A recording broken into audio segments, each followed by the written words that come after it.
Hello, it's Mr. Blansett, and I'm here today to talk to you about what we're going to do this week, and that's Spike. I thought you'd want to see what Spike is doing these days. So we're going to go through what we're going to look at this week, and hopefully it'll be an exciting weekend, lots of good stuff to learn. First thing is we're moving on to Unit 8 about how Earth changes. You've already been seeing some stuff in Ms. Heglin's class about some stuff happening with science and volcanoes and plate tectonics. We'll be looking at some of that in this class too, doing some reading and adding to our knowledge about earthquakes in particular. So our first story we'll be looking at this week will be about earthquakes. And then we're going to move on and look at one of the most famous earthquakes ever, which was the earthquake in San Francisco in 1906. It was a huge earthquake, and the fires afterwards did actually more damage, and it changed a lot in California. Then we're going to look at some of the vocabulary that I think will really help you.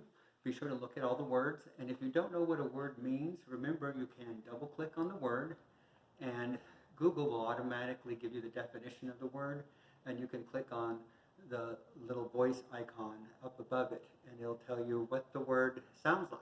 You can hear it being pronounced and go over the meaning. So there are a lot of options there on those cards for the vocabulary. In the Time Machine Google Classroom, we're going to be looking at what was happening around 1906 and 1900 and the very end of the 1800s in California. So lots of stuff was happening, mostly a lot of people moving to California. Immigration was a huge thing. We had people moving here from all over the world, including Germany and Ireland and Canada and China. And you'll see the numbers on all that and some graphs like this one for you to check out when you're looking at the book that we're going through that information in. And then we're going to look also at a very important and interesting man named Allen Allensworth. He was born a slave in Kentucky. Then he joined the United States Army and served in the Civil War and came to California, like many people did, to find their future.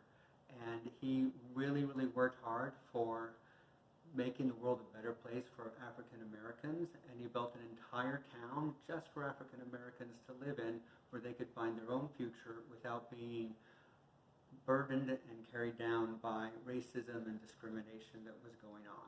That battle continues to this day. Well, I hope you learned some interesting stuff, and I hope you enjoy this week. There are lots of other stuff I'll be talking about, including finishing this week the story from Laura Ingalls Wilder about the little cabin in the big woods. And it's got a neat little ending, and there's a follow-up book to it also.